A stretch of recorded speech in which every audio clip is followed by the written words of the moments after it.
در آستانه انتخابات ریاست جمهوری دهم هستیم.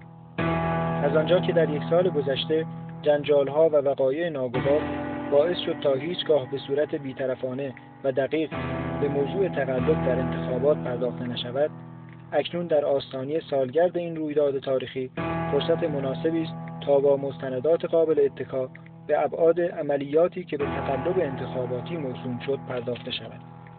لطفاً با دقت به این مستندات توجه فرمایید.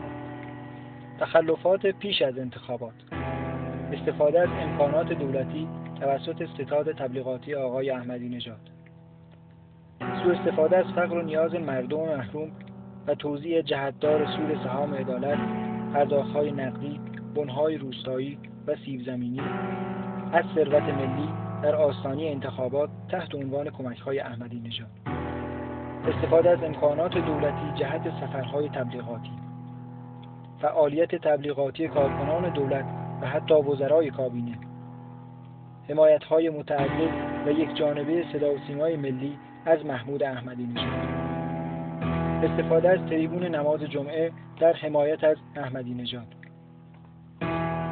تمامی موارد یاد شده برخلاف نص صریح ماده 68 قانون انتخابات کشور میباشد. استفاده وسیع از امکانات سپاه پاسداران در تبلیغات انتخاباتی به نفع آقای احمدی نژاد که این موضوع بر اساس مواد 40 و 49 قانون جرایم نیروهای مسلح تخلف محسوب می شود. برخلاف اصل 99 قانون اساسی که اعضای شورای نگهبان را موظف به بی‌طرفی و برخورد با تخلفات انتخاباتی می داند، 7 نفر از 12 عضو شورای نگهبان آشکارا موضع گیری کرده و حتی اقدام به سفر تبلیغاتی در حمایت از وی کردند. تخلفات در فرایند رأیگیری، 14 میلیون برگ رأی بیش از آمار شرکت کنندگان چاپ می شود، اما در روز رأیگیری باجه‌ها با کمبود برگ رأی مواجه می شود. پس این همه برگ رأی کجا رفت؟ برای اولین بار 1/3 کل صندوق‌ها یعنی 14,000 صندوق به صورت صندوق‌های سیار در نظر گرفته شد. صندوق‌هایی که از طرف وزارت کشور امکان نظارت نمایندگان کاندیداها بر آنها صادر نشد و جالب این که احمدی نژاد در این صندوق‌ها با اختلاف رأی بسیار پیروز اعلام شد. برخی از برگه‌های رأی فاقد شمار سریال بودند که مشخص نیست از کجا آمده است. موارد پیش رو تماما مطابق آمار رسمی وزارت کشور ارائه می‌گردد. در 103 صندوق آرای احمدی نژاد 100% اعلام شده است. در 11236 صندوق آرای مهدی کروبی و آرای آقای محسن رضایی در 4873 صندوق صفر اعلام شده است. با در نظر گرفتن حضور حداقل یک نماینده این کاندیداها در پای صندوق رأی، تقلبی بودن این آمار کاملا آشکار است. طبق آمار رسمی در کمال تعجب میزان مشارکت مردم در 192 بخش، 60 شهرستان و 2 استان کشور بیش از 100% و در بعضی شهرها تا 211% اعلام شده است. آمار اعلامی وزارت کشور در روز 25 خرداد با آمار دیگر آن در دوم تیر ماه کاملا مغایرت دارد و طبق همین آمارها مجموع رأی 24 استان با مجموع رأی تک تک شهرستان‌های آن استان مغایرت دارد.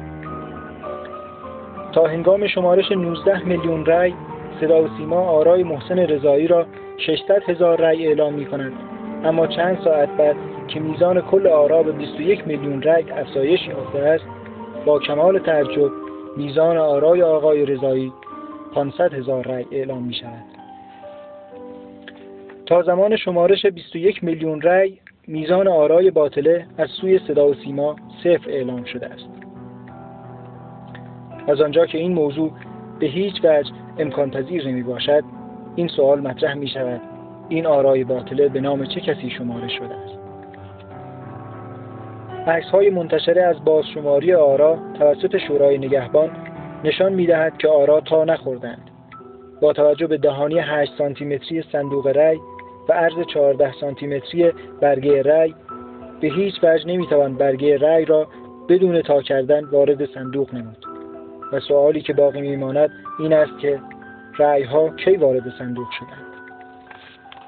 نمایندگان آقای موسوی در بسیاری از شعب قبل از شمارش آرا یا پلم به صندوق اخراج می‌شوند از شب قبل از انتخابات ناگهان شبکه پیامک و تلفن‌های کمیته صیانت از آرا قطع می‌شود. 6 ساعت قبل از شروع شمارش آرا، خبرگزاری دولت خبر پیروزی احمدی نژاد را با درصد دقیق آن اعلام می‌کند. 3 ساعت پس از انتخابات و قبل از اینکه هیچ اتفاقی رخ دهد، مشاوران میرحسین و کروبی دستگیر می‌شوند. در آخر با همه دلایلی که گفته شد، مهمترین دلیلی که تقلب گسترده در انتخابات را کاملا تایید می‌کند، جنایاتی است که حکومت پس از انتخابات در خیابان‌ها علیه مردم معترض انجام داد. از حکومتی که ریختن خون جوانان رشید خود را اینگونه حلال می‌داند، انتظار تقلب در انتخابات اصلاً دور از انتظار نیست.